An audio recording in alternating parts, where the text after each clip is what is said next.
I still remember the sound of everybody laughing before I remember what anybody actually said. That's the part that stayed with me. Not the words, not the dining room, not even the look on my mother's face.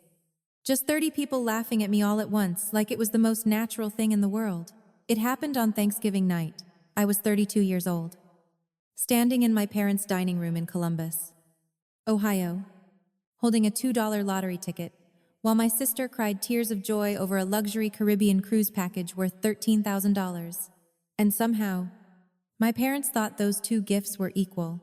The crazy part is, nobody in that room looked uncomfortable except my grandmother. That should tell you everything you need to know about my family. Thanksgiving at the Crawford house was never warm. It was organized, controlled. Every person had a role whether they realized it or not. My father liked to think of himself as the king of the family. Even though he spent 30 years owning a struggling auto repair shop that smelled like burnt oil and cigarettes, my mother acted like she belonged to some upper-class country club instead of a split-level suburban house with a cracked driveway and outdated wallpaper from the late 1980s. Then there was my sister Vivian. Vivian was the golden child. Always had been. Pretty cheerleader in high school. Homecoming queen. Married before 30. 2 kids. Big white SUV. Expensive boots she somehow wore in every season. The kind of woman who posted photos online pretending her life was effortless while secretly crying in restaurant bathrooms every other month. And me? I was Audrey. The quiet daughter. The dependable one. The one people called independent when they really meant emotionally abandoned. I worked as a landscape architect. I designed outdoor spaces for office buildings, parks, retirement communities, places where people actually wanted to feel peace. I liked my work. It was honest. Plants didn't lie to you. People did. I pulled into my parents' driveway around 5 that evening, with a homemade autumn salad on the passenger seat and a bouquet of dahlias I'd grown myself. Deep burgundy petals, perfect for late November. I spent 3 months growing those flowers. My mother opened the front door before I even knocked. Oh, Audrey. That was it. No hug. No smile. Her eyes dropped to the flowers in my hand for half a second before she stepped aside. Still doing the gardening thing. I see. Landscape architecture. Not gardening. Not that she cared. Before I could answer, headlights flashed outside. Vivian. My mother practically shoved past me. There's my girl. I stood there holding my flowers while Mom wrapped Vivian in this dramatic emotional reunion, like they hadn't seen each other in 10 years. It had been 11 days. Vivian walked in wearing this cream-colored sweater dress that probably cost more than my monthly electric bill. Oh my God! Mom, your house smells amazing. Well, I wanted everything perfect for you. Not for us. For you? Important difference. The living room was already packed with relatives. Football played on the television while people balanced paper plates on their knees, pretending they liked each other. My father sat in his recliner talking to Marcus, Vivian's husband. Now Marcus was one of those men who always looked expensive, but somehow made you want to check your wallet after talking to him. Perfect teeth. Fake calm voice. Rolex, he mentioned too casually. Real estate consultant. According to him, sure. And I'm Dolly Parton. Dad barely glanced at me when I walked in. Audrey. Good. Help your mother set the table. Of course. That was my role. Not daughter. Staff. I spent the next hour carrying dishes, while everyone else sat around discussing Marcus's newest business deal like he was Warren Buffett. Every time I walked through the room, conversations paused for half a second. Not enough to be obvious. Just enough to remind me I didn't belong in them. At one point, my mother introduced me to some distant cousin visiting from Michigan. This is Audrey, she said. She works with plants. I stared at her. I design commercial outdoor spaces. Mom waved her hand like details, annoyed her. Right. That. I smiled because sometimes smiling is easier than telling people they've been disrespecting you for 30 years. Around 6:30, I walked into the kitchen to refill water pitchers and heard voices coming from the pantry area. Mom, Dad, Vivian, the private conversation voice. Families always think they whisper better than they actually do. The cruise leaves December 15th. Mom said excitedly. 14 days. Your father booked the balcony suites. Vivian gasped. Oh my God. Mom. Dad laughed. You deserve it. Sweetheart. I froze. Cruise? Nobody mentioned a cruise. Not once. What about Audrey? Vivian asked. Not concerned, just aware I existed. There was a pause. Dad cleared his throat. She's busy with work, Mom added. And honestly, those trips are expensive. Audrey wouldn't really fit into that environment anyway. That sentence hit harder than I expected. Wouldn't fit. Like I was some stray dog they accidentally let into a country club. I pushed the pantry door open before I could stop myself. So I'm not invited. 3 faces turned toward me. Nobody looked guilty enough. Mom recovered first. Sweetheart, it's not personal. That's always how people introduce something deeply personal. Vivian crossed her arms. You're always working anyway. I wasn't asked. Dad sighed like I was exhausting him. Audrey, don't make this into a thing. A thing. Not exclusion. Not humiliation. A thing. Before I could answer, movement caught my eye down the hallway. Grandma Grace stood there holding onto her walker. 90 years old. Tiny frame. Sharp blue eyes that still saw everything. And I mean everything. She looked from me to my parents. Then back to me again. Nobody spoke.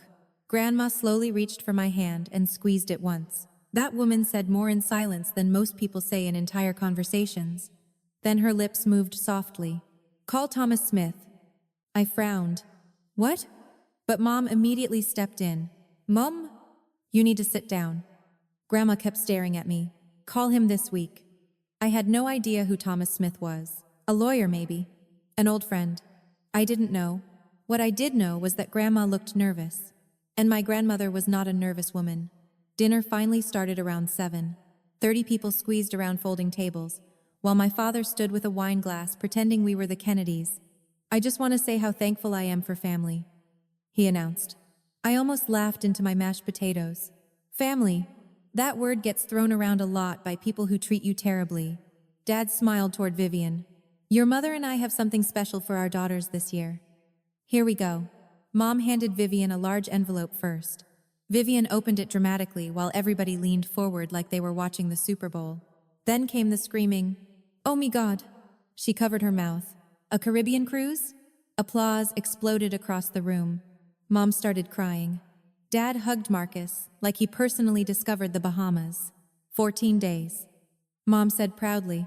First class? Vivian looked around like Cinderella at the ball. This is unbelievable.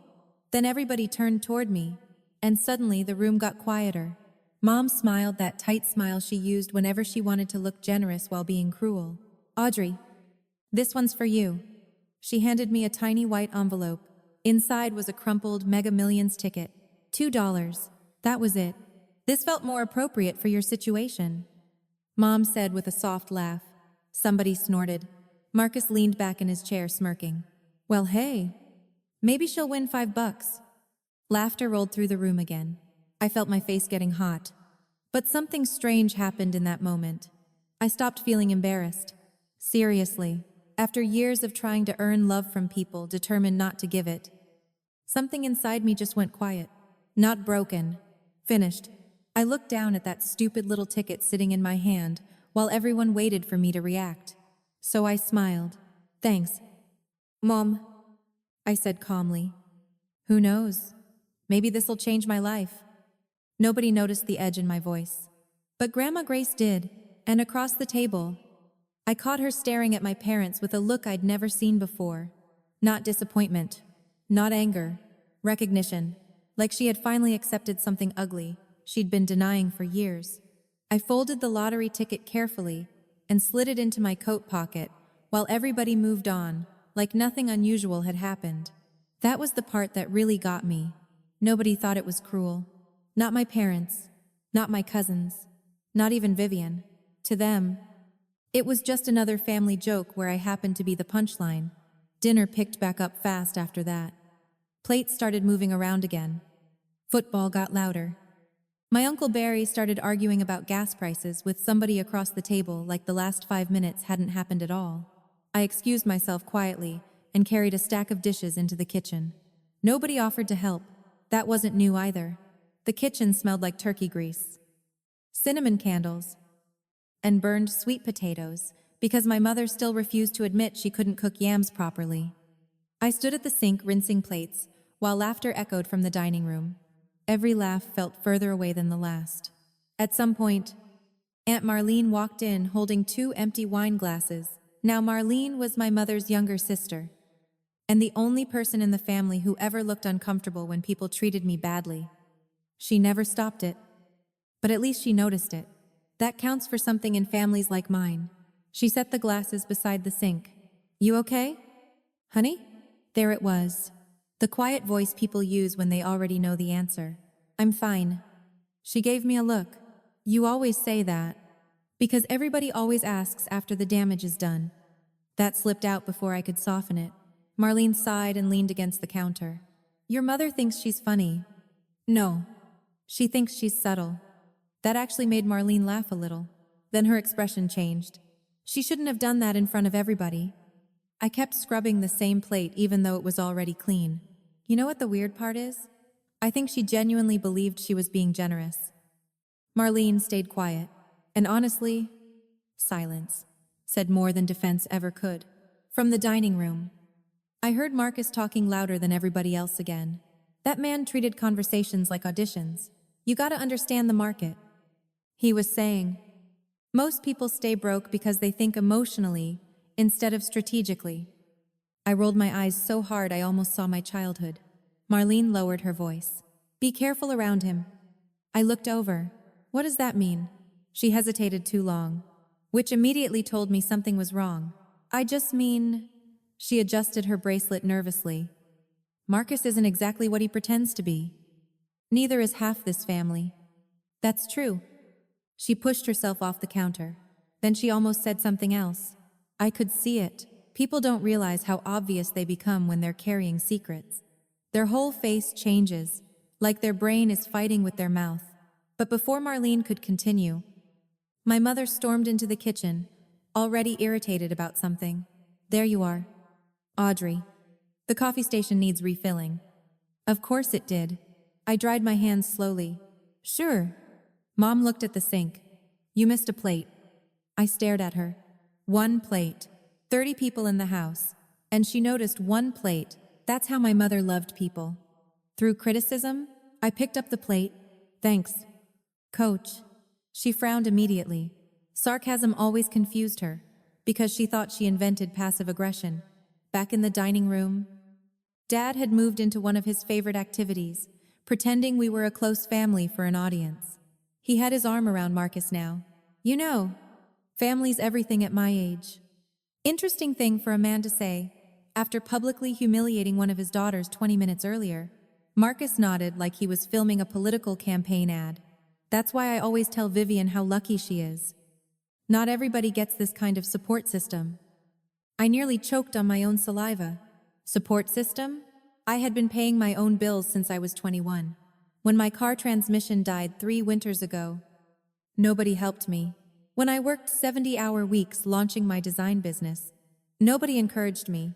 When I spent 6 months helping Grandma Grace after her hip surgery, nobody even offered relief for 1 afternoon. But Vivian got 1 cruise, and suddenly this was a Hallmark movie. Grandma Grace sat quietly near the window through most of dinner. She barely touched her food. Every once in a while, I'd catch her watching people instead of talking. Her eyes kept drifting toward my father and Marcus, especially Marcus. Now that I noticed it, something about him did feel off tonight. Too tense, too alert, like he was waiting for something. Around 8:30, people started splitting into little groups around the house. Football in one room, dessert in another. Somebody turned on Christmas music way too early, because apparently Thanksgiving lasts 4 minutes before Americans legally transform into elves. I was gathering empty glasses when I noticed Dad missing. Then Marcus disappeared too. A few seconds later, I heard low voices coming from Dad's office down the hallway. The door wasn't fully closed. I wasn't trying to eavesdrop. At least, not at first. But then I heard Marcus say one sentence that stopped me cold. If the bank pushes any harder, we're out of time. Silence. Then my father spoke. You promised me the house was enough collateral. Collateral. Marcus sounded irritated now. It was before the missed payments. My stomach tightened. Missed payments? Dad lowered his voice further. But I still caught pieces. Grace can't find out. She won't? And Audrey? That got my attention immediately. Marcus laughed softly. Audrey's too busy playing in flower beds to notice anything. The funny thing about people underestimating you is eventually they stop hiding things. I stepped back quietly before the floorboards could betray me. My heart was beating faster now. Not from hurt this time. From instinct. Something was wrong. Really wrong. I returned to the kitchen, pretending nothing happened, while my brain kept replaying those words. The house was enough collateral. Grace can't find out. Audrey's too busy playing in flower beds. A few minutes later, Grandma Grace motioned me over to her chair. Her voice was weak, but her eyes were sharp. Help me to the hallway. Sweetheart. I helped her stand carefully. She weighed almost nothing now. The second we were out of earshot, she squeezed my arm harder than I expected. Did you call Thomas Smith yet? No. I was going to after the holiday. Do it tomorrow. The urgency in her voice surprised me. Grandma, what's going on? She looked toward Dad's office, then back at me. I made mistakes with your mother. That was not the answer I expected. She always needed more attention. More praise. Your father encouraged it because it was easier than saying no. Grandma shook her head slowly. People like that don't change when they get older. They get hungrier. Hungry. That word sat heavy in my chest. I crouched beside her chair. Are you in some kind of trouble? Her eyes softened immediately. Oh no. Sweetheart. I'm old. Trouble doesn't scare me anymore. Then what does? She looked directly at me, leaving good people unprotected. Before I could ask another question, Mom appeared carrying pie plates. There you two are. Audrey. Stop interrogating your grandmother and help with dessert. Interrogating. Right. Because asking questions in this family counted as aggression. Grandma Grace patted my hand once, before Mom wheeled her back toward the dining room. But not before whispering one last thing. Don't trust appearances. I stood frozen in the hallway after they left. And for the first time that night, the humiliation from the lottery ticket stopped mattering. Because suddenly, something much bigger felt wrong inside that house. Something nobody wanted me noticing. Unfortunately for them, I'd spent my whole life invisible. And invisible people learn how to see everything. I kept hearing Grandma Grace's voice in my head the entire drive home. Leaving good people unprotected? That sentence bothered me more than the lottery ticket. More than the cruise. More than my mother treating me like unpaid event staff in my own family. Because Grandma wasn't dramatic. She didn't throw around mysterious warnings for attention like my mother did every time somebody forgot to compliment her casserole. If Grandma said something carefully, it meant something mattered. By the time I got back to my apartment, it was almost midnight. My apartment wasn't fancy. Small second-floor unit above a dentist's office on the east side of Columbus. 1 bedroom. Tiny kitchen. Floors that creaked when winter got dry. But it was mine. Every lamp inside had been bought by me. Every plate in the cabinet had been washed by me. Every bill got paid because of me. There's a certain peace in knowing nobody can threaten to take away the life you built yourself. I kicked off my boots, dropped my purse onto the counter, and pulled the lottery ticket from my coat pocket. Still couldn't believe. My mother thought that was funny. $2. Honestly, she probably spent more on the ribbon attached to Vivian's cruise envelope. I tossed the ticket beside my keys and headed to the bathroom to wash Thanksgiving grease and family disappointment off my face. While I was brushing my teeth, my phone buzzed. Vivian. Of course. I almost ignored it. Almost. But curiosity has ruined more women than men ever have. I answered. Hey. Vivian sounded tipsy. Oh my God. Audrey.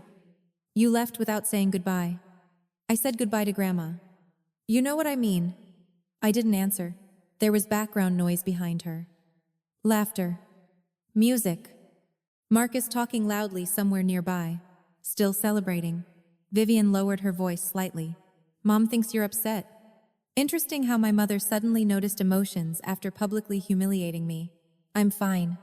See, that tone right there? What tone? The cold one. I laughed before I could stop myself. Vivian, I got a lottery ticket while you got a luxury cruise. Oh, come on. Audrey. There it was. The phrase every dysfunctional family uses right before gaslighting somebody. Oh, come on. You always take things so personally. I think being humiliated in front of 30 relatives is technically personal. That wasn't humiliation. Mom was joking. Then why wasn't anybody laughing at you? Silence. Tiny silence. But important. Vivian sighed dramatically. You know what your problem is? I actually smiled. Please. Enlighten me. You assume people are against you? I sat down at my kitchen table slowly. No. Vivian. I assume people show me exactly who they are. Another silence. Longer this time. Then she switched tactics completely. Marcus says you seem tense tonight. Of course he did. Marcus collected information about people the same way squirrels collect nuts before winter. I'm tired. That's all. Well, she hesitated. Just don't start drama with Mom right now. There's already stress in the family. That got my attention immediately. Stress. Not grief. Not tension. Stress. Adult financial stress. I leaned back in my chair. What kind of stress? Nothing. Too fast. Vivian. She stumbled over her next sentence. Dad's business has just been slower lately. Now I knew she was lying. Because my father would rather eat broken glass than admit money problems. He'll figure it out. She added quickly. Then Marcus's voice suddenly cut through the background. Babe! You ready? Vivian lowered her voice again. I gotta go. Just try not to overthink things. Okay. The call ended before I could respond. I stared at my dark phone screen for a long moment. Then I opened my contacts and searched for Thomas Smith. Nothing. No number saved. Grandma never mentioned him before tonight. I grabbed my laptop and typed the name into Google. Thomas Smith, attorney at law. Real estate and estate planning. Downtown Columbus. My stomach tightened slightly. Estate planning. That couldn't be coincidence. I clicked the website. Older guy. Silver hair. Expensive-looking office. 40 years practicing law. Not flashy. The kind of lawyer wealthy older people trusted because he looked like he still mailed birthday cards. I almost closed the laptop. It was late. This wasn't really my business. Families say weird things around holidays all the time. Then I remembered Marcus saying, the house was enough collateral. Not a house. The house. There's a difference. I barely slept that night. Around 6 the next morning, I gave up pretending and made coffee strong enough to restart a dead marriage. Rain tapped softly against the windows while Columbus traffic slowly woke up outside. I kept thinking about Grandma Grace's house. That house practically raised me. Small white colonial on Maplewood Lane with green shutters and a porch swing older than most politicians. Grandpa built the flower beds himself before he died. Grandma still kept his old toolbox in the garage, even though nobody touched it anymore. Every Christmas happened there. Every birthday, every safe memory I had from childhood existed somewhere inside that house. And suddenly, I couldn't shake the feeling something was happening to it. At 8:15, I called Thomas Smith's office. A receptionist answered. Smith and Associates. Hey. My name is Audrey Crawford. My grandmother, Grace Mitchell, asked me to contact Thomas Smith. The woman paused immediately, not confused, expecting me. One moment, please. That made my heartbeat pick up. A few seconds later, a calm older voice came onto the line. Miss Crawford. Not Audrey. Not confusion. Like he already knew exactly who I was. This is Thomas Smith. Hey. My grandmother asked me to call you. Yes? I'm glad you did. That sentence landed heavier than it should have. I swallowed. She seemed worried yesterday. Thomas stayed quiet for half a second too long. Your grandmother has some concerns regarding her estate. Estate. There it was again. I stared out the rain-streaked window. What kind of concerns? That conversation would be better in person. Lawyers love saying things like that right before ruining your week. I rubbed my forehead. Is she okay? As far as I know. Yes. Not comforting. Then what's going on? I believe your grandmother wanted certain information protected until the appropriate time. Protected. Another strange word choice. I don't understand. You're not supposed to yet. That one annoyed me. With all due respect, Mr. Smith. People keep talking to me like I'm in the middle of a movie trailer. To my surprise, he chuckled softly. Fair criticism. Finally, a human being. Then his voice became serious again. Miss Crawford, your grandmother trusts you. I almost laughed at the unfamiliarity of that sentence. Trust. Nobody in my family used that word around me, unless they needed a favor. I'd like you to come to my office tomorrow morning if possible. Why tomorrow? Because I believe certain situations inside your family are moving faster than your grandmother anticipated. That definitely got my attention. I sat upright. What situations? Another pause. Then carefully. Have you noticed unusual financial behavior from your parents recently? I thought about the whispers in Dad's office. The tension. Marcus. Vivian warning me not to create drama. Yes. Good. He said quietly. That means you're paying attention. Not exactly the sentence you want from an attorney before breakfast. I wrote down the office address while my coffee went cold beside me. Before hanging up, Thomas spoke again. One more thing. What? Until we meet. Don't discuss this phone call with your parents, your sister, or Marcus Pierce. The way he said Marcus's last name made my stomach drop. Why? Because I don't yet know who's aware of what. The line went silent. I sat there for almost a full minute holding the phone. Then I looked toward the kitchen counter where that crumpled lottery ticket still sat beside my keys. Funny thing about life, sometimes the moment you think you've hit your lowest point is actually the moment the curtain starts pulling back. And whether you're ready or not, you finally begin seeing the people around you clearly. I barely touched my coffee after hanging up with Thomas Smith because my stomach already felt too tight for anything warm. The appointment was set for 10 o'clock, the next morning downtown, which gave me an entire day to do something dangerous. Think. And once I start thinking too hard, I start noticing things that don't line up. That afternoon, I drove to Grandma Grace's house. I didn't call first. Grandma always told me real family shouldn't need appointments. The neighborhood looked exactly the same as it had 20 years earlier. Quiet streets, American flags hanging from porches, retired couples blowing leaves like it was a competitive sport.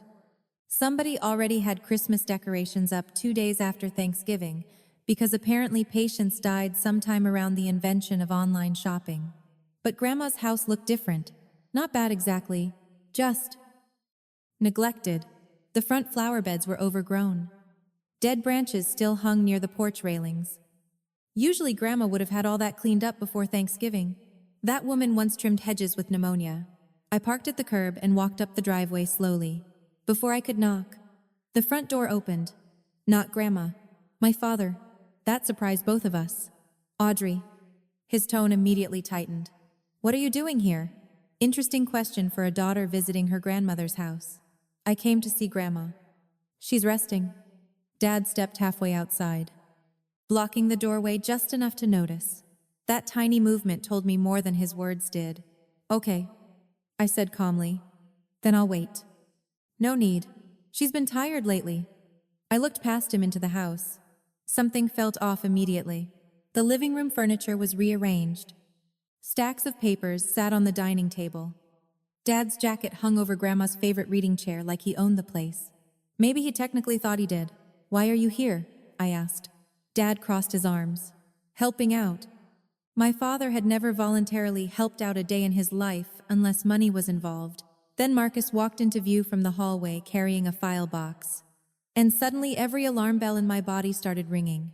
There she is, Marcus said smoothly. Favorite sister-in-law. I ignored the comment completely. What's in the boxes? Dad answered too fast. Old paperwork. Marcus smiled, that fake relaxed smile again. Estate planning stuff. Boring adult business. There's something deeply suspicious about anybody who says adult business out loud. I glanced toward the hallway. Can I at least say hi to Grandma? Dad sighed heavily, like I was ruining his afternoon. She's sleeping. Audrey. Grandma doesn't nap at 3 in the afternoon. That slipped out sharper than intended. Marcus stepped in smoothly before Dad could react. Hospital meds changed her schedule around. Hospital, miss. Nobody mentioned Grandma going back to the hospital. When was she hospitalized? Another pause. Tiny. Important. Few weeks ago. Dad muttered. You never told me. Well? We handled it. We. Always. We. Funny how families use teamwork language right before excluding somebody. I stared at my father for a long moment. Then something caught my eye near the dining room table. A folder partially open beside the boxes. Bank documents. I recognized Grandma's signature immediately. When you spend childhood watching birthday cards arrive from the same person every year, you learn their handwriting. Only this signature looked wrong. Shaky. Uneven. Like somebody signed during turbulence. Dad noticed me looking. He stepped sideways fast enough to block the table. That confirmed everything. Not what exactly, but definitely something. I forced a small smile. Well, tell Grandma I stopped by. Dad relaxed immediately. Too quickly. Sure. Marcus opened the front door wider for me like some polite game show host. Drive safe. Audrey. I walked back to my car without responding. But I didn't leave. Not right away. I parked around the corner near the neighborhood mailboxes and waited. 30 minutes later, Marcus came outside talking on his phone. Angry. Really angry. I cracked my window slightly.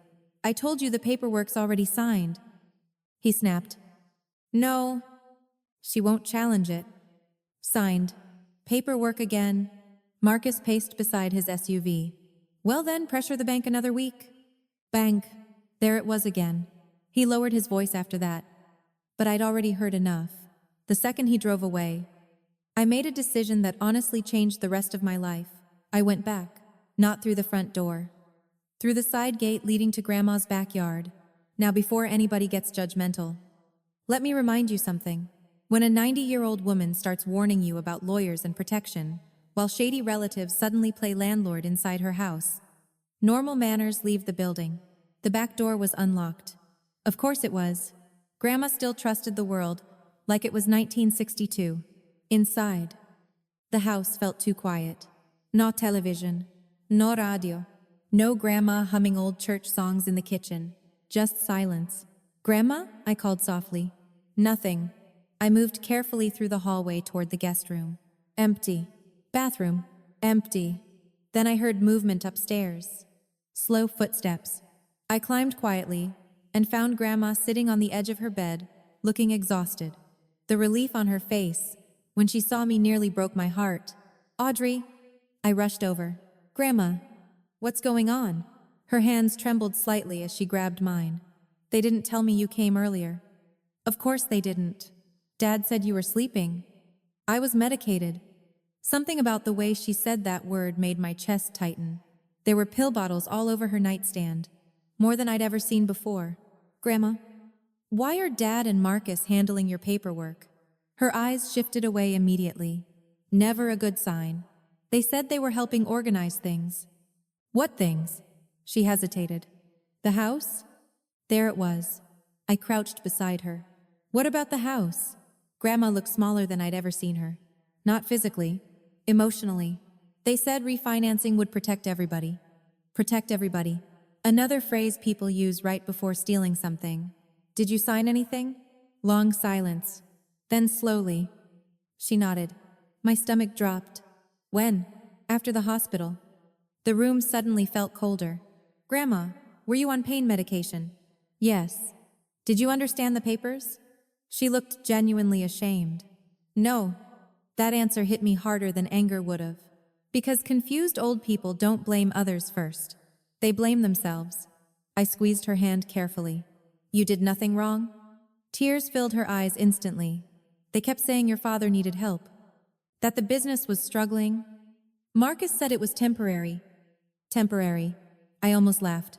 Nothing permanent starts with honesty from men like Marcus. Grandma, where are the documents now? Downstairs. I stood immediately. Stay here. She grabbed my wrist suddenly with surprising strength. Be careful. Not don't go. Not stop. Be careful. That told me she already knew something dangerous was happening too. Downstairs? The dining room table still held stacks of papers. I moved quickly through them, trying not to panic. Tax forms, bank statements, loan notices. Then I found it. A loan agreement, $180,000. Signed by my father, co-signed by Marcus Pierce. Interest rate, 32%. I actually blinked twice, because I thought I read it wrong. 32%. That wasn't a loan. That was financial murder with paperwork. Then I turned the page. Collateral agreement. Secured against the property located at Grandma Grace's address. My hands went cold instantly. No. I flipped faster. And there it was, Grandma's signature. Shaky. Barely legible. Dated 2 days after her hospitalization. I pulled out my phone immediately and started taking pictures of every page, every signature, every number, every document, because suddenly the whole family dynamic finally made sense. The favoritism, the cruise, the humiliation, keeping me distracted, keeping me small, keeping me away from questions. They never thought I'd look closely enough to notice. That was their first mistake. The second was assuming the quiet daughter was weak. I shoved my phone back into my coat pocket so fast, I nearly dropped it onto the dining room floor. My hands were shaking. Not dramatically. Not movie-style trembling. Real shaking. The kind that starts deep in your stomach when your brain suddenly realizes something ugly is actually real. I gathered the papers back into place, exactly how I found them, and forced myself to breathe normally. Because panic makes people sloppy, and sloppy gets you caught. Upstairs. I could still hear Grandma Grace moving slowly around her bedroom. Every creak of the floorboards made me nervous now. Like Dad or Marcus could walk back in any second and catch me standing there holding evidence of whatever scam they'd dragged my grandmother into. I grabbed my purse from the kitchen chair and headed back upstairs. Grandma looked up immediately when I entered the room. Well? I knelt beside her again. Grandma, they used your house as collateral.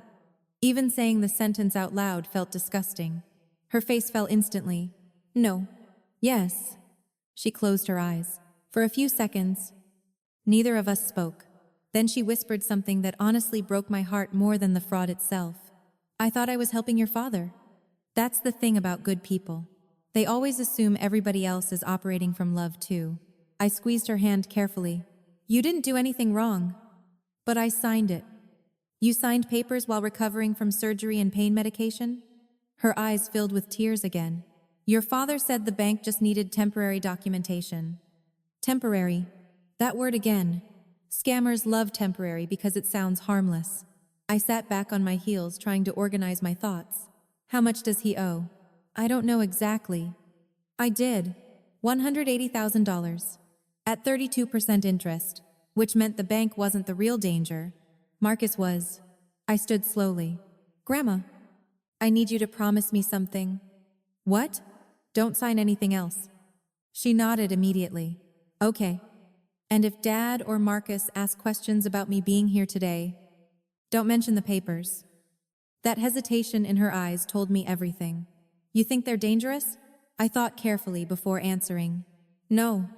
I think desperate people do selfish things. Which was true. I kissed her forehead before leaving. Then I drove home in complete silence. No music, no podcast, nothing. Just the sound of windshield wipers and my own thoughts spiraling around each other. By the time I reached my apartment, it was dark outside. I locked the door behind me and immediately spread everything out mentally again, like some detective in a cheap crime show. Luan, collateral, Grandma drugged after surgery, Marcus pressuring banks, Dad suddenly camping inside Grandma's house. And somewhere inside all that mess sat one tiny little detail that almost felt ridiculous now. The lottery ticket. I tossed my purse onto the couch and froze. The ticket was still sitting on the kitchen counter exactly where I left it. Folded. Wrinkled. Worthless. Or at least that's what I thought. I stared at it for a long moment. Then I laughed quietly to myself. Because honestly, after the day I'd had, checking a stupid lottery ticket sounded like the most pointless thing imaginable. Still, I picked it up. Might as well see if I won $5 like Marcus joked. Wouldn't that be poetic? I grabbed my laptop and sat at the kitchen table. The Mega Millions website loaded slowly because apparently even the internet enjoys building suspense. I typed in the numbers manually. First number, Match. Okay. Nice. Second number. Match again. I frowned. Third number. My stomach tightened slightly. Fourth. Now my heart actually started beating harder. No way. Fifth number matched. At that point, I genuinely thought the website had glitched. Then I checked the megaball. Match. I stared at the screen. Nothing moved. Not me. Not the blinking cursor. Not even my brain. Because there are moments in life so absurd your mind rejects them at first, like hearing somebody survived falling out of an airplane, or realizing your family may have stolen your grandmother's house, or watching 6 lottery numbers line up perfectly on a computer screen. I refreshed the page immediately. Sama result. I checked the ticket again carefully under the kitchen light. Same numbers. I opened another website. Sama Yakbot. $100 million. I actually laughed. Not happy laughter. More like the sound a person makes right before mentally leaving Earth for a few seconds. Then I checked again, and again, and again. Every website said the same thing. 1 winning ticket. Purchased in Columbus, Ohio. Prize. $100 million. My mouth went completely dry. I stood up too fast and almost knocked over my chair. No. No way. I paced my apartment for what felt like an hour holding that stupid crumpled ticket in my hand. $2. That's what my mother handed me like a joke in front of everybody. And now it was worth more money than anybody in my family had ever seen in their entire lives combined. The irony was almost aggressive. I sat back down finally and did the first smart thing I'd done all day. I Googled, what to do if you win the lottery. And let me tell you something. The internet gets very serious, very fast, when large amounts of money are involved. Don't tell anybody. Hire a lawyer. Protect your identity. Stay calm. Too late on that last one. I read article after article while my coffee from earlier sat untouched and cold beside me. Apparently lottery winners lose friends, marriages, privacy, sanity, and occasionally basic survival instincts within months. Fantastic. Exactly what every emotionally exhausted woman wants after Thanksgiving. Then something clicked suddenly in my brain. Thomas Smith, a state lawyer. Grandma telling me to trust him. My phone was already in my hand before I fully decided to call. The office was closed. Obviously. But the voicemail picked up quickly. You have reached the office of Thomas Smith. I almost hung up. Then I spoke. Mr. Smith, this is Audrey Crawford. We spoke earlier. I swallowed hard. There's something else we need to discuss. I hung up before explaining more because, honestly, how exactly do you leave a calm voicemail saying, hey, my family may be committing fraud against my grandmother, and also I accidentally became a millionaire sometime between pumpkin pie and emotional trauma. I sat there for another hour afterward, just staring around my apartment. Same walls, same furniture, same leaky kitchen faucet I kept meaning to fix, but everything felt different now. Not because of the money itself. At least not yet. It was the realization underneath it. For the first time in my entire life, I had options. Real options. Nobody in my family could threaten me financially anymore. Nobody could hold approval over my head like a leash. Nobody could decide my worth based on whether I obeyed quietly enough. And strangely enough, the money wasn't even the strongest emotion I felt that night. Ungervus, because suddenly I understood exactly why people like my parents work so hard to keep one family member small. A person who doubts themselves is easier to control. A person desperate for love accepts almost anything. But a person with freedom? That person becomes dangerous. Around midnight, my phone buzzed again. Mom. I let it ring twice before answering. Hi, sweetheart, she said brightly. I just wanted to make sure you got home okay. Interesting timing. After 32 years, motherhood finally activated at midnight. I'm home. Good. She paused. And Audrey? Yeah? You still have that lottery ticket? Right? I looked down at it sitting in my hand. Every instinct in my body suddenly sharpened. Yes. I said carefully. Why? Oh. No reason. Her voice sounded almost too casual now. Your father saw something on the news about a winning ticket sold nearby. Just made us curious. Curious. Sure. I leaned back slowly in my chair. Well? I said calmly. That would certainly be something, wouldn't it? and for the first time in my life, I realized I was no longer the least powerful person in this family. I ended the call with my mother and immediately turned my phone face down on the table, because the second she asked about that ticket, something changed. The conversation stopped feeling casual. It felt like people moving chess pieces. And suddenly, I realized something uncomfortable. My parents already suspected, maybe not the full truth yet, but enough. I barely slept that night. Every time I closed my eyes, I saw Grandma Grace signing papers with shaking hands while my father stood nearby pretending it was temporary. Then my brain jumped straight to the lottery ticket sitting on my kitchen counter like some tiny paper grenade waiting to explode. By 8 the next morning, I was downtown heading toward Thomas Smith's office, with sunglasses on and anxiety sitting in my passenger seat. Columbus looked gray and cold, the way Midwest cities always do after Thanksgiving. Christmas wreaths hung from lampposts while exhausted people carried shopping bags like capitalism personally threatened their families. Thomas Smith's office sat inside one of those old brick buildings with polished brass elevators and quiet hallways that smelled expensive. A receptionist greeted me softly. "Miss Crawford? Mr. Smith is expecting you." Of course he was. Everybody seemed to be expecting me lately, except the one people who should have valued me years ago. Thomas stood when I entered his office. Tall, older, calm in that terrifying lawyer way where they already know things you don't. He motioned toward a leather chair. "You look overwhelmed." Funny. That's exactly how fraud and sudden wealth are supposed to feel.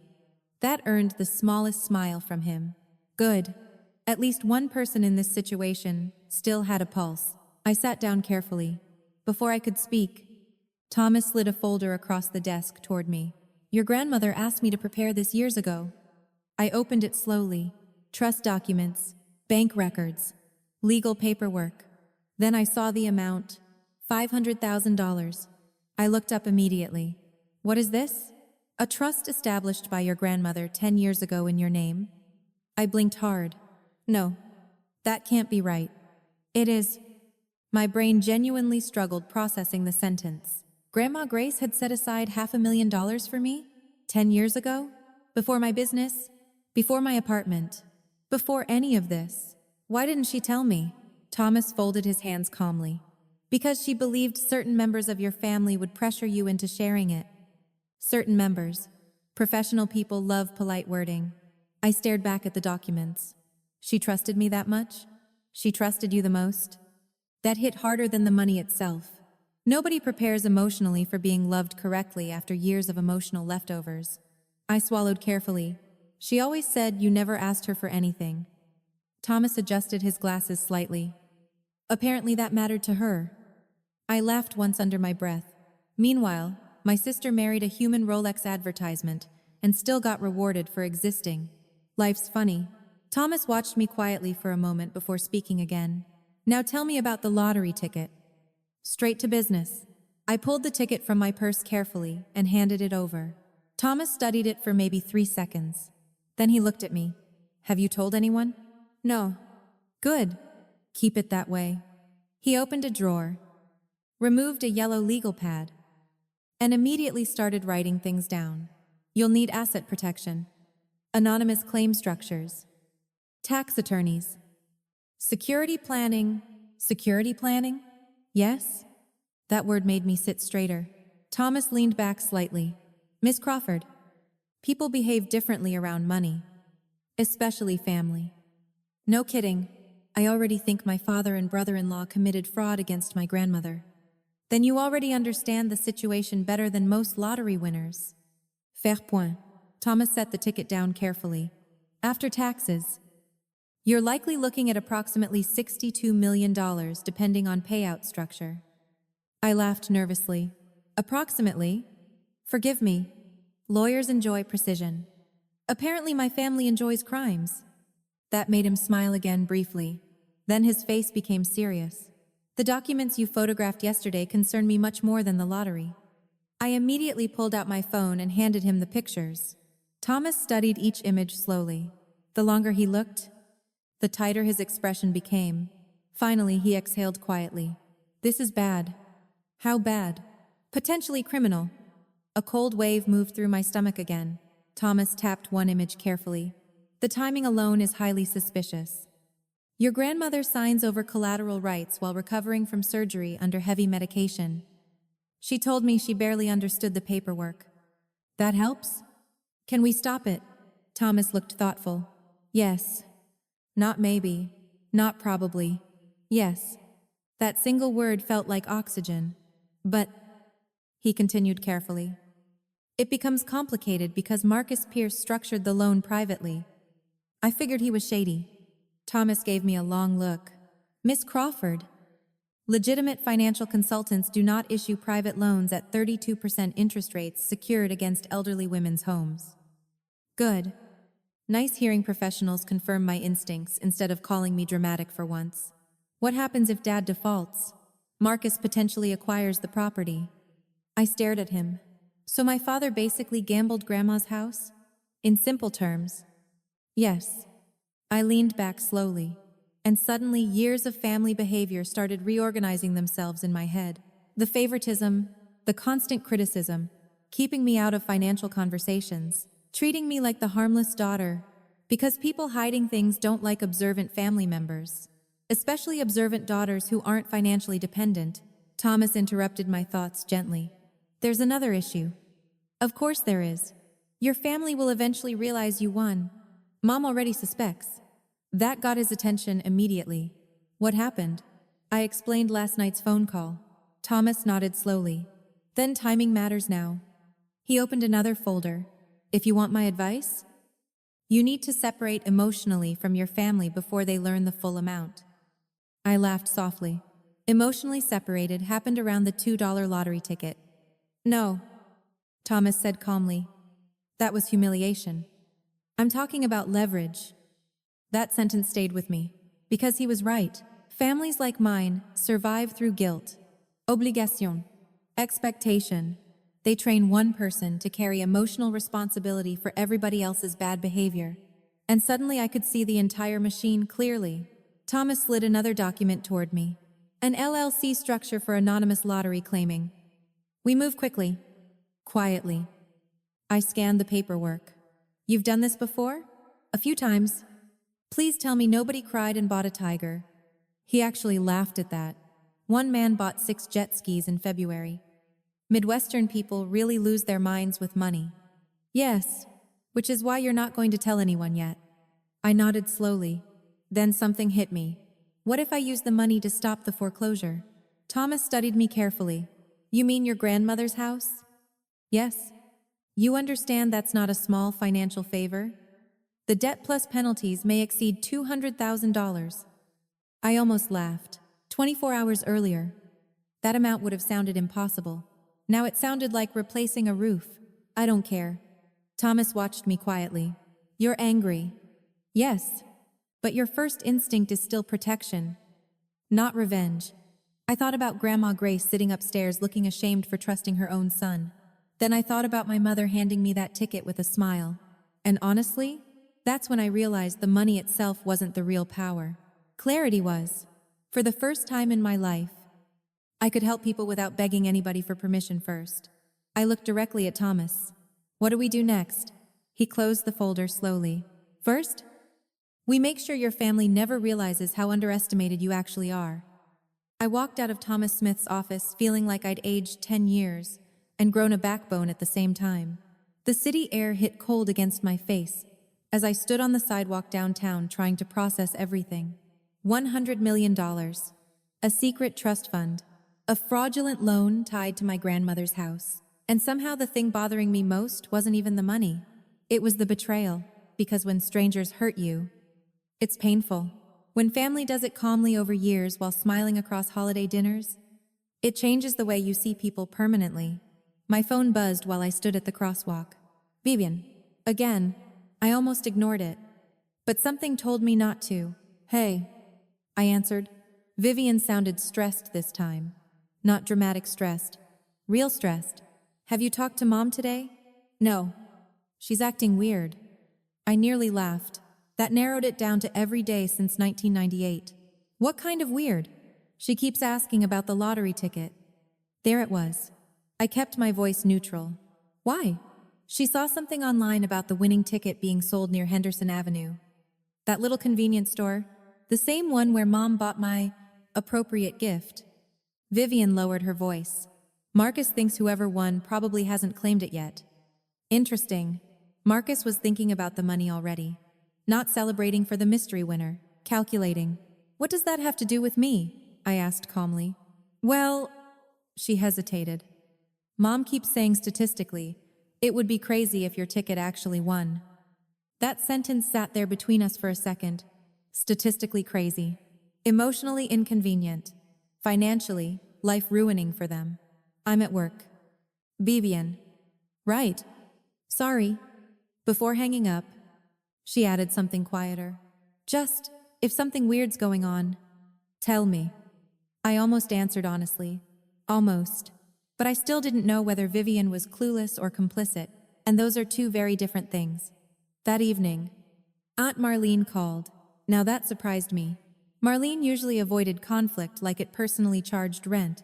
Can we meet tomorrow? She asked immediately. Her voice sounded nervous. Why? I don't want to talk on the phone. That sentence again. Apparently, everybody in my life had joined a secret suspense club. Okay, the coffee shop on Elm Street. Around 2. Then she lowered her voice. And Audrey, don't mention this to your parents. Click. Call ended. Fantastic. Nothing says healthy family dynamics, like relatives, whispering like witnesses in a mob documentary. The next afternoon, I arrived at the coffee shop 10 minutes early. Small local place. Wooden tables. Older couples drinking decaf, like it was a sacred ritual. One exhausted college student pretending to study while clearly stalking somebody on social media. Marlene arrived wearing oversized sunglasses despite cloudy weather. Never a good sign. She slid into the booth across from me and immediately looked around before speaking. You were right. Interesting opening. About what? Something's wrong with Marcus. No surprise there. I stirred my coffee slowly. What exactly? Marlene took a shaky breath. 2 months ago at your parents' anniversary dinner. Marcus left his phone in the kitchen. I already knew this story was going somewhere ugly. I wasn't snooping. She added quickly. Everybody says that right before revealing advanced FBI-level snooping, it lit up while I was cleaning dishes. She pulled out her phone. I took pictures. Now this got my attention. Marlene opened her gallery and slid the phone across the table. Text messages. Dozens of them. Between Marcus and a woman named Diana. The first message I read made my stomach turn immediately. Once the house closes, I'm done pretending. Another one. She still thinks we're happy. Then, divorce papers are already drafted. I looked up slowly. He's cheating on Vivian. For at least 8 months. Marlene's voice cracked slightly. She's his assistant. Of course she is. Nothing screams middle-aged male ego like destroying your marriage for a woman who schedules your meetings. I scrolled further. Hotel receipts. Photos together. Private messages. Enough evidence to end a marriage twice. Does Vivian know? Marlene shook her head. No. And honestly, I don't think she wants to. That hit harder than expected, because suddenly I saw my sister differently. Not as the golden child. Not as the favorite. Just another woman lying to herself. Because the truth would destroy the life she built around it. Marlene leaned closer. There's more. Of course there is. Marcus has been lending money privately for years. I sat back slowly. Thomas Smith said the loan structure looked illegal. Marlene nodded immediately. He targets desperate people. Small business owners, mostly. Men, your father's age, who still think handshakes matter? That sounded exactly like Dad. Proud enough to reject help. Desperate enough to trust the wrong man. He promised your father he could fix things. With Grandma's house? Yes. Marlene rubbed her forehead tiredly. Your dad thought he could pay everything back before anybody noticed. But he couldn't. No. For a moment, neither of us spoke. Coffee shop sounds filled the silence around us. Espresso machines. Chairs scraping floors. Somebody laughing too loudly near the counter. Normal life continuing while my family quietly collapsed behind the scenes. Finally, I asked the question sitting in my chest. Why are you telling me this now? Marlene looked genuinely ashamed. Because I should have years ago. That honesty caught me off guard. She stared down into her coffee. I watched your mother treat you differently your whole life. Audrey. I said nothing. She always acted like Vivian reflected success and you reflected disappointment. That one hurt because it was true. You know what the saddest part is? Marlene asked softly. What? You were the only stable person in that family. I actually laughed at that. Me. The emotionally ignored daughter with student loans and stress migraines. Stable. Marlene smiled sadly. You paid your own bills? Built your own business? Took care of grandma without being asked? Never manipulated anybody for attention. Meanwhile, Vivian got applause for buying matching Christmas pajamas. Funny how families grade daughters differently. I stared out the coffee shop window for a second before speaking. I don't even hate Vivian anymore. Marlene looked surprised. She knew Mom treated me badly. She benefited from it.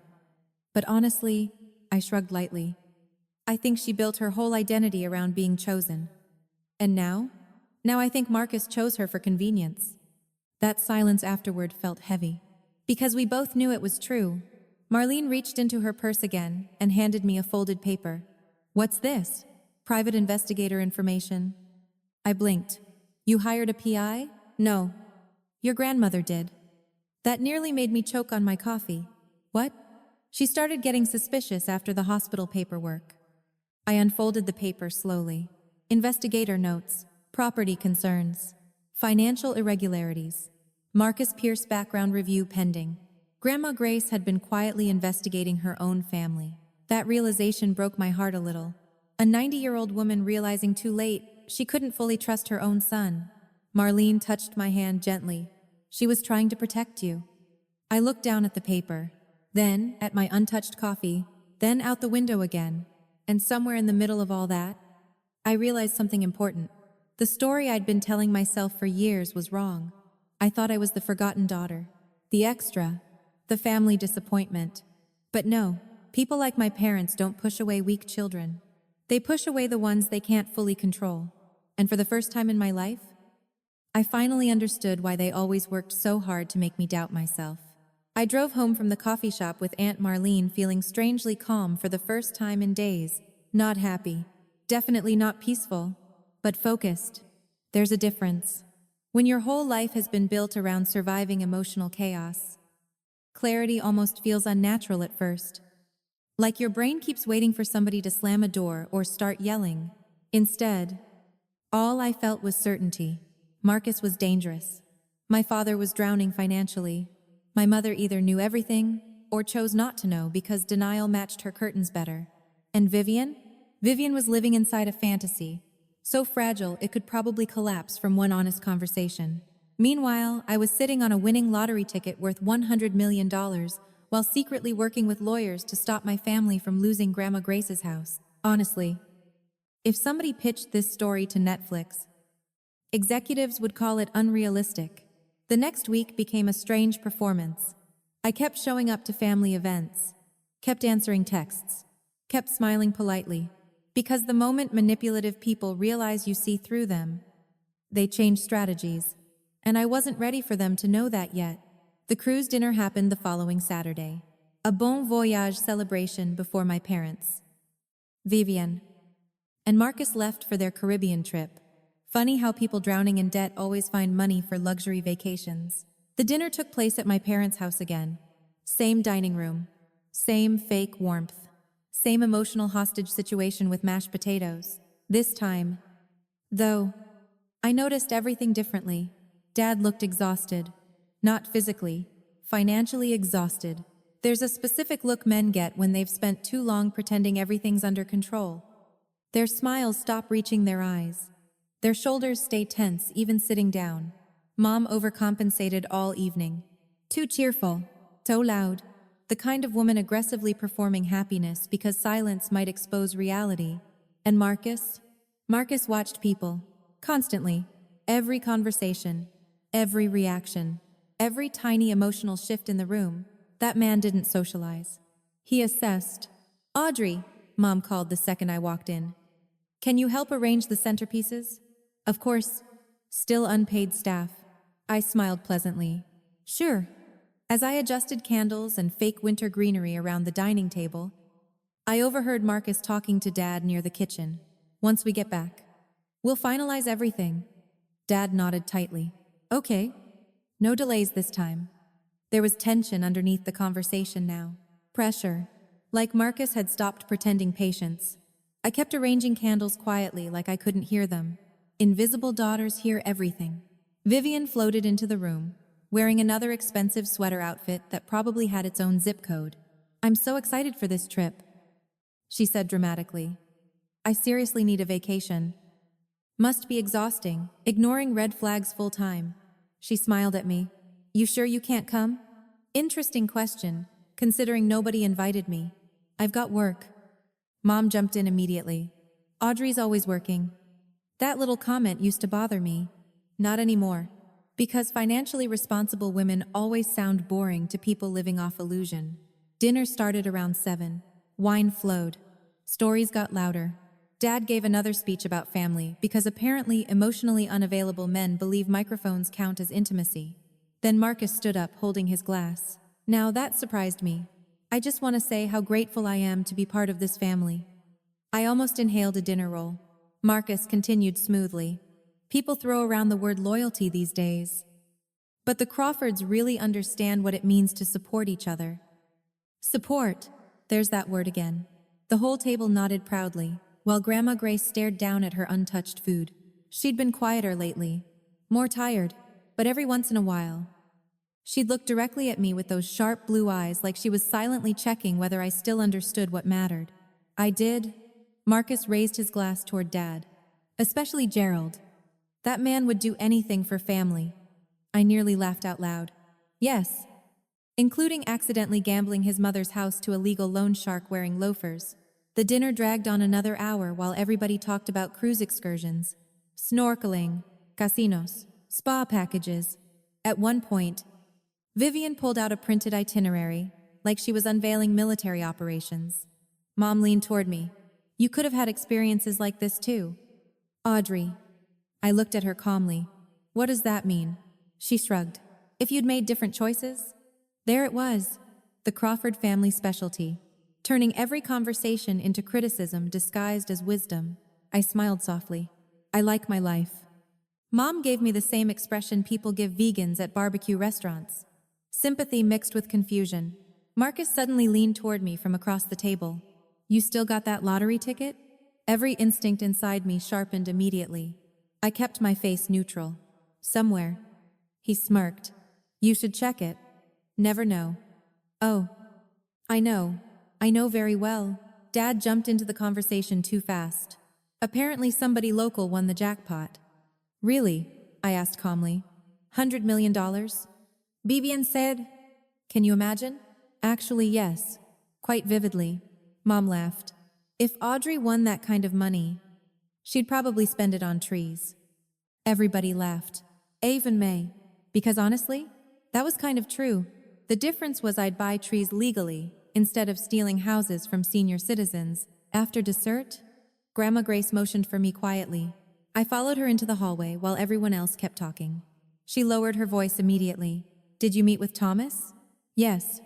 And? I glanced toward the dining room. They're in trouble. Grandma closed her eyes briefly. I was afraid of that. I hesitated before speaking again. There's something else. Her eyes opened slowly. What is it? I leaned closer. That ticket Mom gave me? Yes? It won. Grandma stared at me. I expected shock, maybe tears. Instead, she started laughing. Tiny, quiet grandmother laughter that sounded almost mischievous. Well, she whispered. God certainly has a sense of humor. I laughed too for the first time in days. Then her face softened. Promise me something. What? Don't let money turn you into people like them. That hit harder than expected. Because honestly, anger had started tempting me lately. Not revenge exactly, but power, the dangerous kind.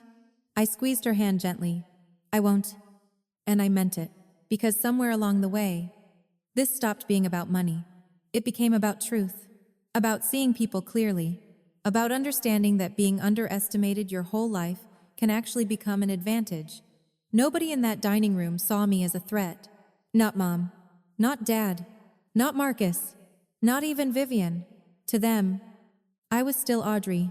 Quiet Audrey. Dependable Audrey. Plant girl Audrey. The daughter they mocked with a $2 lottery ticket. And that was perfect. Because powerful people who underestimate you usually don't realize they're losing control until it's already gone. I waited until the cruise ship left Miami before making my move. That part mattered to me. Not because I wanted drama.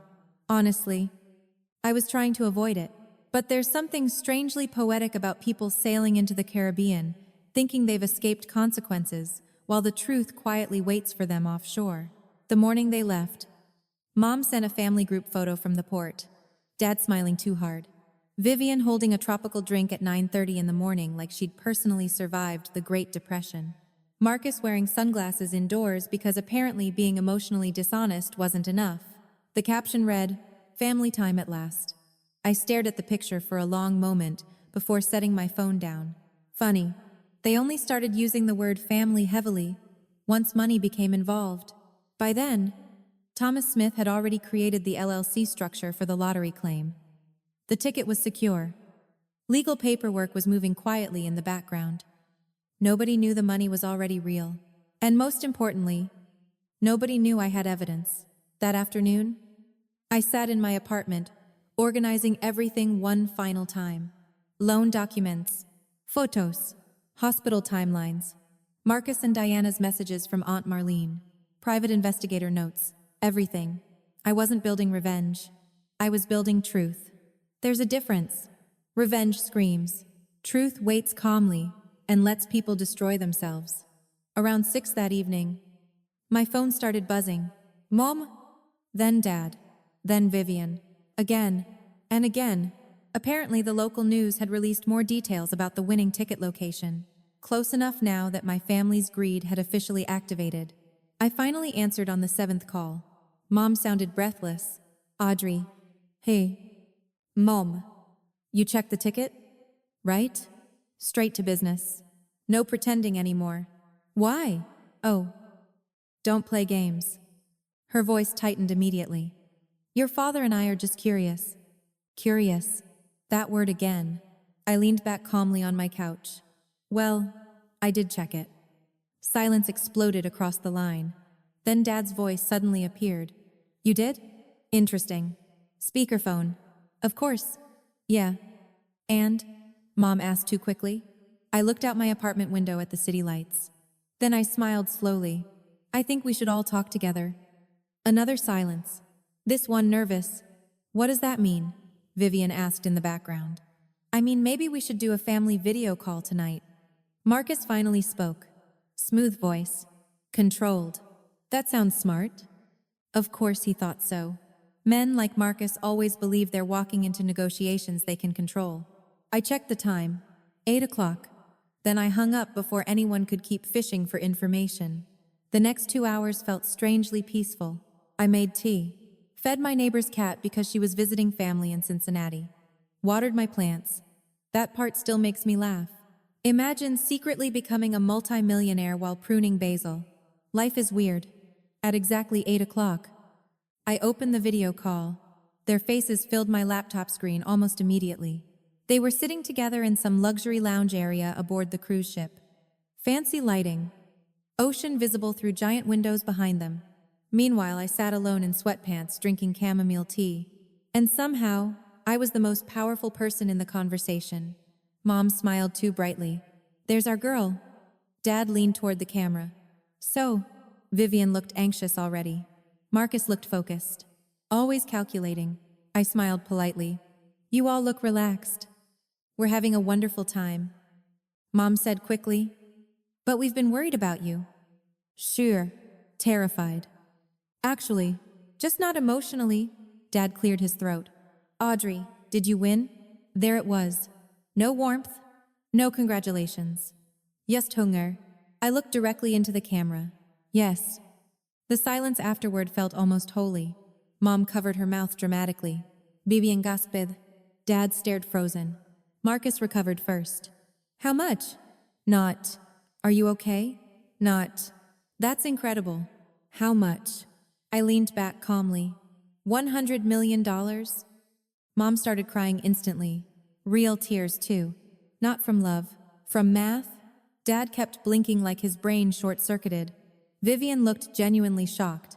Marcus? Though? Marcus got interested. I watched his posture change immediately. That man started mentally spending my money within seconds. Audrey, he said smoothly. That kind of wealth changes everything. It does. You're going to need serious financial guidance. There he was. The shark smelled blood. I already have legal representation. His smile tightened slightly. Well? Sure. But family should still help protect family assets. I almost laughed out loud. Family assets. Interesting phrase from the man trying to steal Grandma Grace's house. Mom suddenly jumped in. Oh, sweetheart. This is such a blessing. We've all sacrificed so much over the years. I held up my hand calmly. No. The entire call went quiet immediately. No what? Dad asked carefully. No more pretending. Then I shared my screen. First document. Loan agreement. $180,000.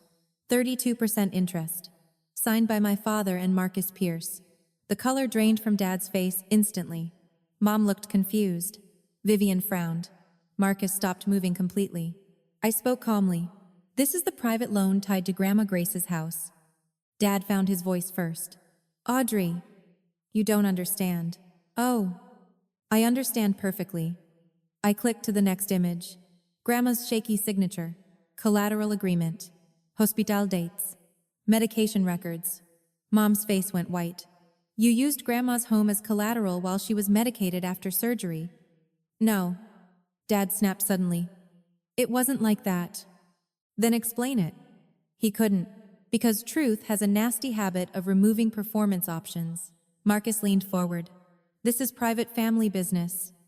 I looked directly at him. No. Fraud against elderly women becomes everybody's business. Eventually. Vivian stared at the screen in disbelief. What is this? Nobody answered her. So I did. Dad couldn't cover the business debts. Marcus offered private financing. Grandma's house became collateral. Vivian looked at Marcus slowly. You said everything was fine. Marcus immediately switched into manipulation mode. Baby. This isn't the full story. I clicked again. Screenshots filled the screen. Messages between Marcus and Diana. Hotel receipts. Photos. The entire atmosphere changed instantly. Vivian stopped breathing for about 3 seconds. Mom whispered, "Oh my God." Marcus stood up immediately. That's fake. No, I said calmly. It's your assistant. Vivian's voice cracked. You're cheating on me? Marcus started talking fast now. Deflecting.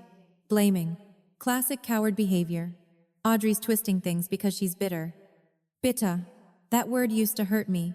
Now it just sounded lazy. I leaned toward the camera slightly. No.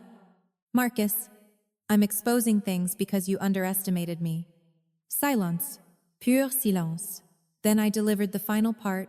I've already hired attorneys. Grandma's house will be legally protected. The loan will be paid off directly. And none of you will have control over that property again. Dad looked stunned. Mom started crying harder. Vivian looked completely shattered. Marcus looked angry for the first time.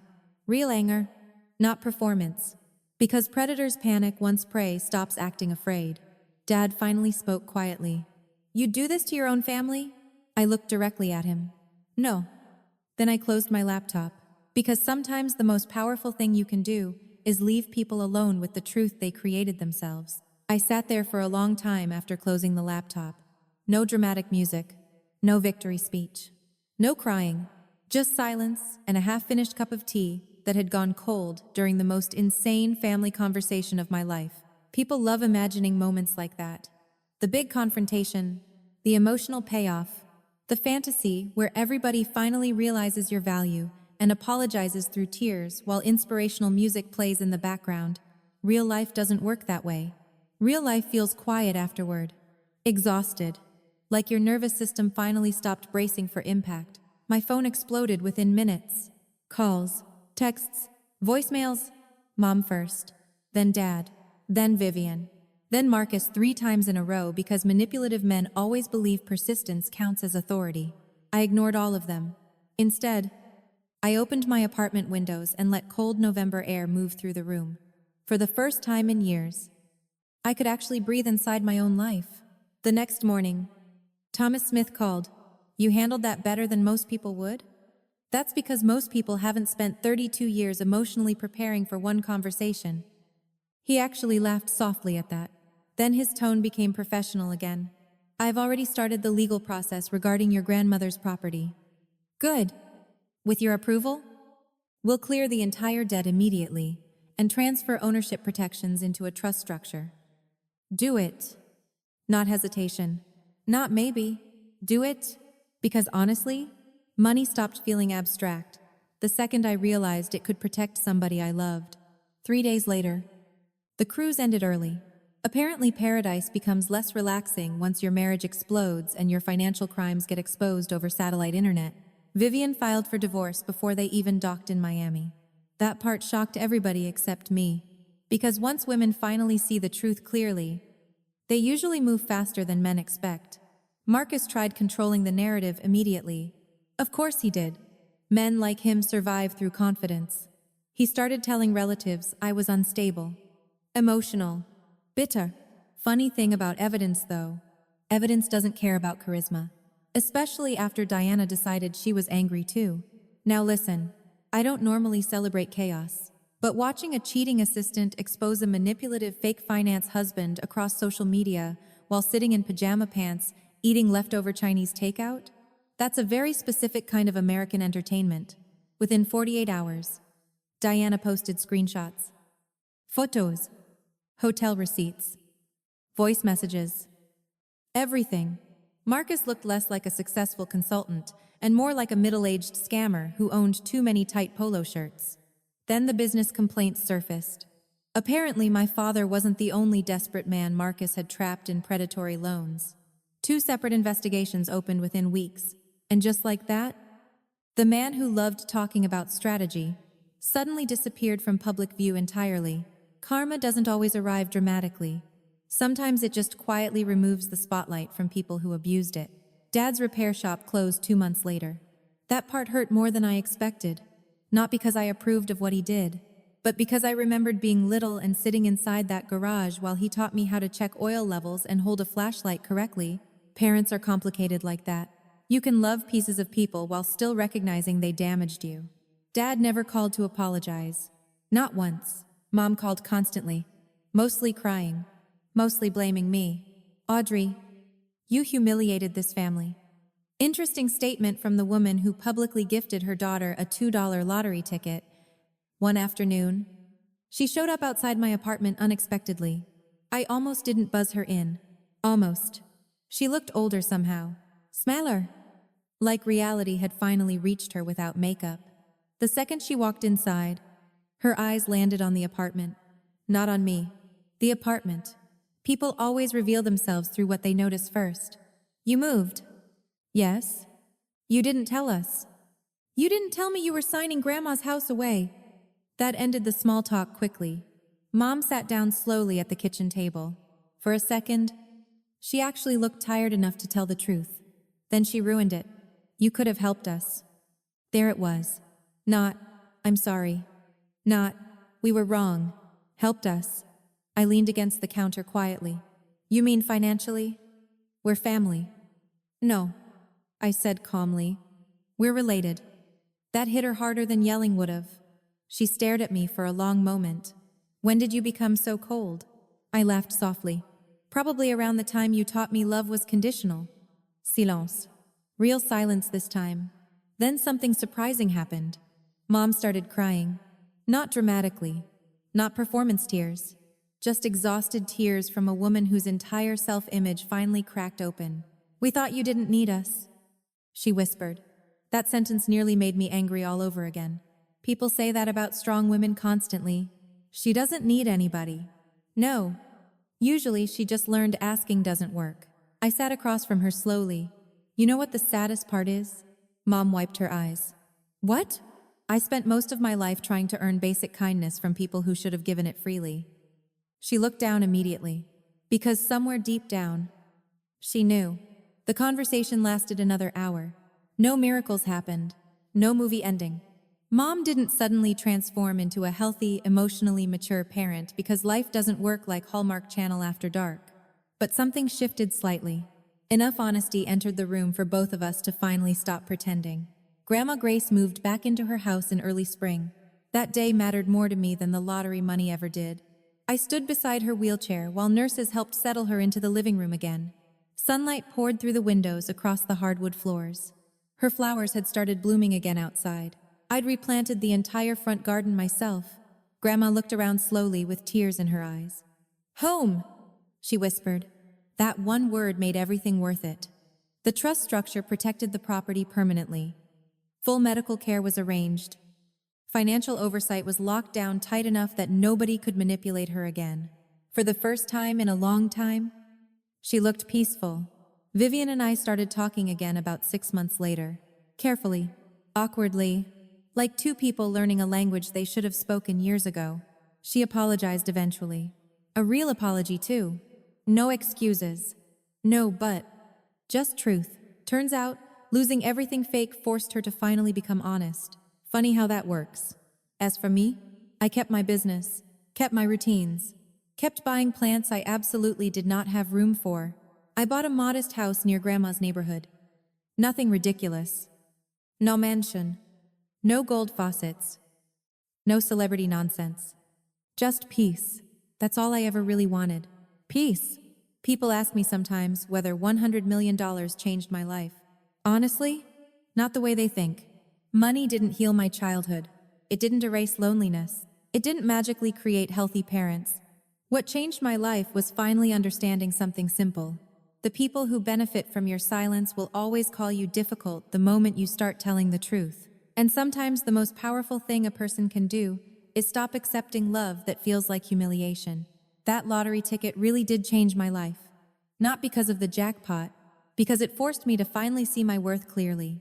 And once you see that, truly see it, nobody can hand you $2 and convince you that's all you deserve ever again. One of the hardest lessons we learn as we grow older is that love and respect are not always found in the same place. Sometimes the people closest to us can make us feel the smallest, not because we lack value, but because they stopped seeing it long ago. This story reminds us that being quiet, dépendable, and kind should never be mistaken for weakness. Many people spend years trying to earn approval from family members who only notice them when they need something. That kind of relationship slowly steals peace from the heart. The deeper message here is not about revenge or money. It is about dignity, boundaries, and self-worth. Audrey's life did not truly change because of the lottery. It changed the moment she stopped allowing other people to define her value. That is something many older adults understand deeply after a lifetime of sacrifice for children, spouses, or relatives who may not always give love back in the same way. Growing older teaches us that peace matters more than appearances. Real family is not measured by speeches at the dinner table or holiday photos.